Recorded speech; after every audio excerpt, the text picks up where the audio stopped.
Assalamualaikum warahmatullahi wabarakatuh. Selamat pagi teman-temanku semua. Gimana kabar kalian hari ini? Mudah-mudahan kalian semua tetap diberi kesehatan, dimudahkan semua urusan, dilancarkan semua rezekinya. Amin amin ya rabbal alamin. Ini aku mau beres-beres baju ya teman-teman. Aku mau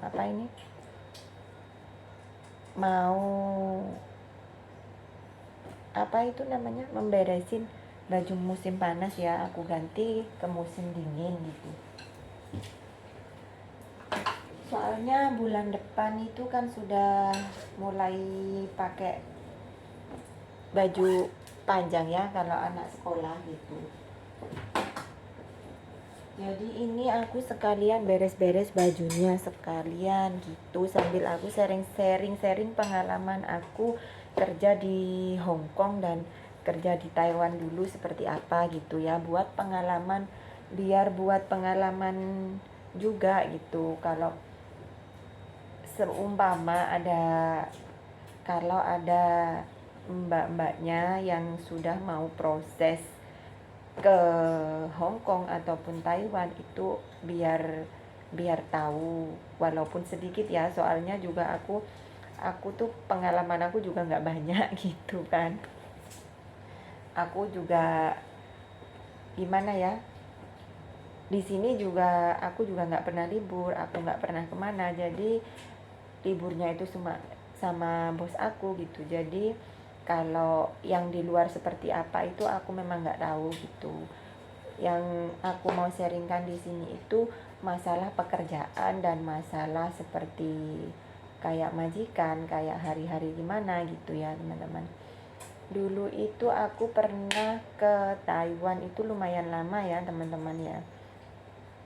Dan di sana itu aku alhamdulillah semuanya itu dapat, bos itu baik, semua welcome ke aku. Dan waktu aku jaga nenek itu juga ya kerjanya cuma duduk-duduk main HP gitu. Ntar waktu tidur siang ya tidur siang gitu, bangun tidur ya sudah kita duduk-duduk lagi main HP nonton TV gitu. Paling pagi belanja gitu waktu aku jaga nenek tuh. Terus waktu aku jaga anak dua ya, itu aku juga gitu. Paling kalau anak les aku nganterin les gitu ya, kan cuma lesnya deket rumah gitu. Terus kalau waktunya tidur siang itu aku dikasih waktu itu 1,5 jam untuk tidur siang gitu. Itu semua majikan aku di sana seperti itu. Kebanyakan di Taiwan itu memang ada istirahat siangnya gitu, kebanyakan ya. Terus kalau kemana-mana gitu kita sama majikan ya pakai mobil gitu, nggak pernah naik angkutan umum, kecuali kalau aku mau libur gitu baru aku naik bis, naik MTR gitu ya. Itu kalau di Taiwan dulu ya teman-teman, itu pengalaman aku sendiri, karena setiap orang itu pengalamannya beda-beda, karena setiap orang itu juga punya majikan yang berbeda-beda kan gitu. Dan setiap rumah itu juga mempunyai cara berbeda-beda, mempunyai aturan yang berbeda-beda. Alhamdulillah selama aku di Taiwan itu majikan aku itu nggak ribet, nggak harus begini begitu. Dan juga ya pernah ada satu aku jaga nenek itu memang bos aku yang cewek itu dianya itu memang bersih banget orangnya itu, nggak bisa ada debu di lantai sedikit pun. Jadi ngepel itu sehari sampai 3 kali, itu dianya sendiri yang ngepel, aku cuma duduk nonton TV sama nenek gitu. Tapi kalau masalah dapur itu dia mesti bilang aku, nanti ini bersihin ya gitu, soalnya kayak ada minyaknya gitu, agak lengket-lengket gitu. Ya udah aku pakai pakai sabun cuci piring, lap-lap itu ya, aku lap sampai bersih, sampai seperti yang dia mau gitu. Dan orang sini itu enggak, kalau orang Cina itu gimana ya, kalau disuruh ya harus dikerjakan gitu aja, nggak usah bilang gini, nggak usah, ya langsung kerjain aja gitu. Itu pengalaman aku sendiri ya. pas dapat majikan semuanya baik, jadi nggak terlalu ribet gitu. Terus waktu itu aku memang mau proses ke Taiwan sudah nggak bisa ya, jadi terus aku proses ke Hong Kong gitu lah. Nyampenya di Hong Kong aku itu bener-bener kaget gitu. Bener-bener kaget. Di sini itu rumahnya kecil, beda sama di Taiwan ya, rumahnya besar, apartemennya besar itu luas, jadi kita kayak nggak nggak ada mata yang ngelihat gitu ya.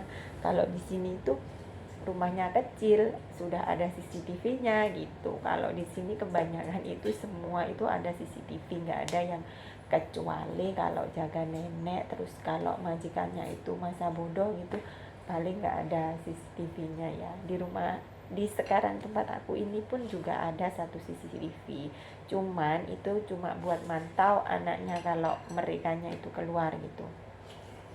Soalnya anaknya yang besar itu kan kadang gimana gitu ya, jadi kalau keluar itu sesekali mereka lihat gitu. Tapi kalau aku sendiri di rumah, merekanya itu nggak pernah itu ngeliatin CCTV apa gitu, nggak pernah.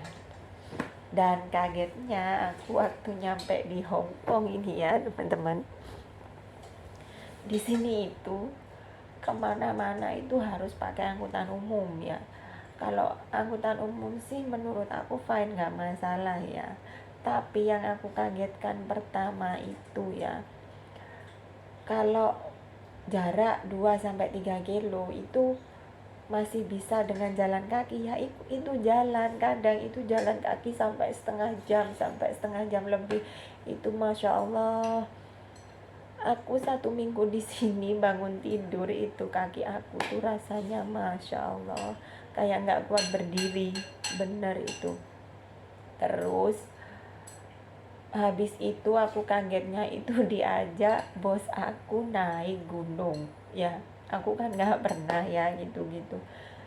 Naik gunung dari rumah sini sampai ke atas itu 2 jam baru nyampe di atas ya, di the peak sana ya. Kalau mbak-mbak yang dari Hong Kong yang kebetulan lihat video aku itu pasti tahu ya, itu perjalanan dari Din Wan ke The Peak itu 2 jam nyampe sana. Masya Allah, namanya kaki bangun tidur itu kayak nggak kuat berdiri. Itu bener, aku sampai 1-2 bulan itu aku masih Masya Allah gitu, nyari uang sampai segini amat gitu. Tapi ya namanya ikut orang ya.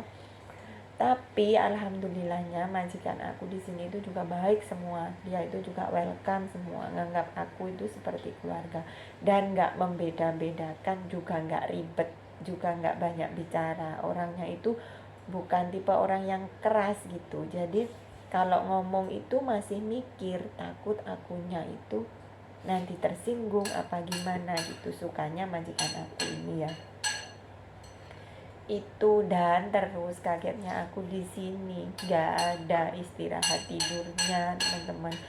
Maaf ya kalau itu ada klunting-klunting, itu karena kakek lagi makan, jadi kalau makan itu kayak mukulin piring kali ya gitu. Kagetnya aku itu nggak ada istirahat siang, jadi Masya Allah rasanya itu ya Allah. Aku jadi 1-2 bulan itu bener-bener masih menyesuaikan diri banget di sini. Terus udah kemana-mana jalan kaki ya, kalau jauh ya naik angkutan umum pastinya ya. Udah nggak ada tidur siang. Terus ya itu, aku tidurnya share tempat sama majikan ya, beda sama di Taiwan dulu.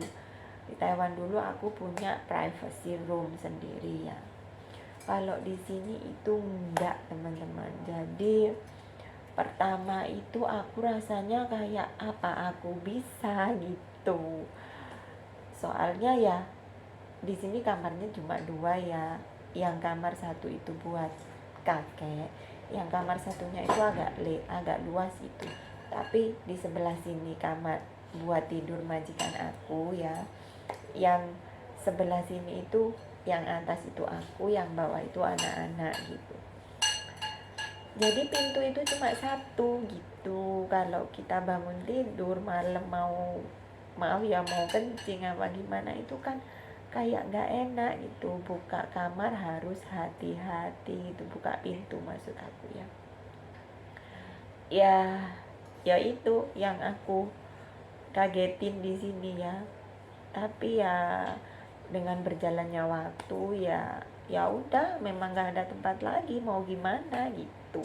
Tapi aku yo nggak bisa bebas kalau nggak punya privacy room sendiri, itu nggak bisa bebas. Kebanyakan di sini itu kalau memang nggak ada kamar, itu kalau nggak tidur jadi satu sama anak ya tidur di ruang tamu gitu biasanya gitu ya. Itu menurut teman aku yang di sekitar aku yang banyak cerita sama aku loh ya, maksudnya banyak sharing gitu. Tapi dari segi majikan pekerjaan itu alhamdulillah baik semua, aku nggak ada kok gimana gimana, itu alhamdulillah enggak, alhamdulillahnya enggak gitu. Dan buat pesan aku buat teman aku ya, teman-teman yang sudah proses mau ke Hong Kong sama ke Taiwan ya gitu ya, tolong dipersiapkan mental dan pikirannya biar nyampe sini itu kita nggak gimana ya, baru kerja sudah nggak kuat, sudah mau minta notis apa gimana gitu. Itu kan yang rugi kita sendiri. Dan sedangkan sekarang itu proses itu lama banget prosesnya. Setidaknya kuatkan sampai finish kontrak, biar kitanya nggak rugi gitu. Kalau majikan memang nggak sampai main tangan, menurut aku itu masih fine ya, nggak masalah. Yang penting kita kerja yang seharusnya kita kerjain aja gitu. Kalau kita disuruh ya dikerjakan, kalau memang kita sudah tahu apa yang kita mau kerjakan ya udah kerjain aja gitu. Terus jangan diambil hati omongan orang sini, jangan pernah ngambil hati omongan bos ya. Kalau kita ngambil hati, kita sendiri yang sakit hati. Soalnya kalau majikannya itu riweh, majikannya itu cerewet, majikannya itu harus gini harus itu, kita sendiri yang sakit hati. Jadi kerja kita jangan pakai hati ya, cukup pakai tangan pakai kaki ya kita kerjakan semuanya. Hati jangan dimasukin ke situ, nanti kitanya yang sakit hati gitu. Jadi ya udah, kita dibuat nggak ngelihat nggak denger gitu aja. Jadi biar kerjanya kita dibikin double gitu aja, dibikin ya udahlah, yang penting kerjaan aku beres, yang memang seharusnya aku kerjain beres ya udah gitu ya. Itu aja sharing aku tentang kerjaan aku sekarang di Hong Kong dan di Taiwan dulu ya teman-teman. Perbedaannya aku rasakan itu nggak tahu dengan teman-teman yang lain, soalnya ya itu tadi aku bilang beda majikan itu sudah beda, dan beda negara itu juga sudah beda peraturan dan gimana ya, pokoknya itulah ya. Jadi buat teman-teman yang sekarang lagi mau proses, buat mbak-mbak yang baru menemukan channel aku, siapkan mental dari sekarang, siapkan pikiran dari sekarang ya, siapkan tenaga dari sekarang ya. Cayo, kita harus keep strong, ikut orang gitu ya. Sudah ya teman-teman, bagi yang sudah menonton video aku dari awal sampai akhir, mendengarkan aku ngomong dari awal sampai akhir, aku ucapkan banyak-banyak terima kasih ya teman-teman. Terima kasih banyak ya teman-teman. Yang baik bisa diambil dan yang buruk nggak usah diambil ya teman-teman. Sampai jumpa di video aku selanjutnya. Bye bye. Wassalamualaikum.